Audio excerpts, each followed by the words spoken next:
سألني نختار أنهي كتاب في تأسيس القواعد النحوية، كتاب الأبرار ولا كتاب التأسيس السليم ولا كتاب سندباد؟ أنهي كتاب؟ تعالوا مع بعض نعرف الفرق ما بينهم. نبدأ بكتاب سندباد. أول حاجة عندنا كتاب سندباد اللي عاملاه أستاذة نورة. الكتاب جميل جدا. لو جينا نشوف هنا الفهرس هلاقي ان الكتاب طبعا فيه كل الحاجات للقواعد النحوية، يعني المدود، التنوين، الشدة، اللام الشمسية واللام القمرية، ياء الملكية، الألف اللينة، المفرد مثنى والجمع، أسماء الإشارة للقريب أو للبعيد، جميع الضمائر، أقسام الكلام، وهكذا. وبعد ما بيخلص برضو بنلاقي فيه مراجعة عامة على كل اللي درسناه. طيب عندنا هنا التدريبات. هنا شرح المد بالألف، وبعد كده شرح المد بالياء ومد بالواو، وبعد كده هنا تمرينات. يعني الكتاب جميل جدا واحنا هننزل منه شرح الفترة الجاية بإذن الله. ده كده كان عن المدود. بعد ما خلص المدود بيعمل اختبار، هنا اختبار 1 وهنا اختبار رقم 2. بعد كده التنوين. بعد ما شرح التنوين بالفتح وبالضم وبالكسر، يعني الشرح على التلاتة مرة واحدة كأنه مراجعة على اللي أخده. دلوقتي بعد كده عمل التدريبات، وبعد التدريبات كالعادة في اختبار. طبعا الاختبار بيبقى شامل المدود،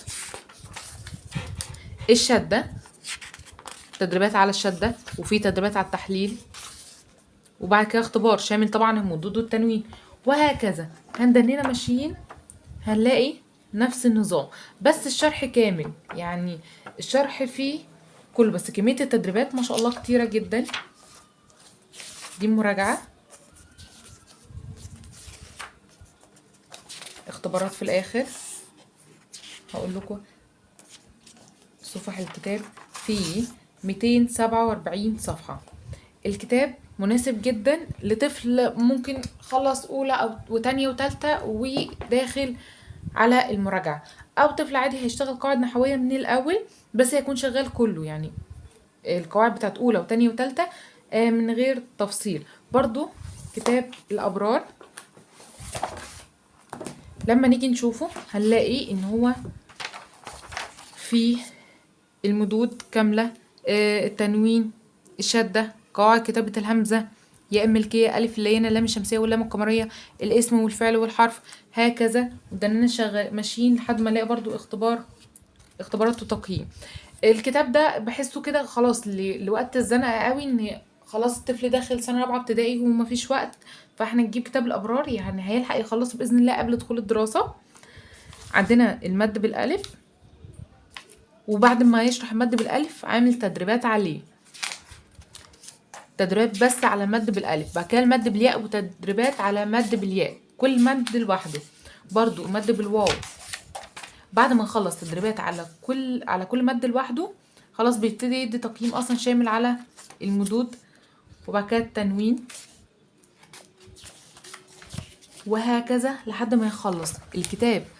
144 صفحة، علشان كده قلت لكم مناسب لطفل عادي داخل سنة رابعة وفاضل مثلا شهر على الدراسة أو شهرين بالظبط هيلحق يخلصوا طبعا جدا. تالت كتاب معانا هو كتاب التأسيس السليم للقواعد النحوية للصفوف الأولى، ده الجزء الثاني. الكتاب ما شاء الله اللهم بارك، يعني حجمه كبير، حجم الكتاب كبير ما شاء الله. ده لأن هو كام صفحة؟ 495 صفحة. الكتاب صعب طبعا لو طفل جابه وهو داخل سنة رابعة ابتدائي صعب ان هو يخلصه. يعني لو ابنك داخل سنة رابعة وعايزة كتاب تراجعي تقدري تجيبي الأبرار أو كتاب تأسيس سندباد. لكن التأسيس السليم عايز طفل عادي ممكن يكون داخل سنة أولى ابتدائي، لأن هو مقسم هنا الصفوف، يعني مقسم الصف الأول الابتدائي، الصف الثاني الابتدائي، الصف الثالث الابتدائي، مقسمه. فأنت لو ابنك في أولى ابتدائي تقدري تجيبي ليه كتاب عادي تأسيس سليم، لأن هو عامله بالتقسيم وما شاء الله التدريبات فعلا كتير ومفصلة جدا جدا جدا. الصف الثاني الابتدائي برضو، يعني لو ابنك دخل سنة تانية ابتدائي هتقدري تراجعي على منهج الصف الأول الابتدائي كامل، وتشتغلي في منهج قواعد الصف الثاني الابتدائي، وبعد كده قواعد الصف الثالث الابتدائي.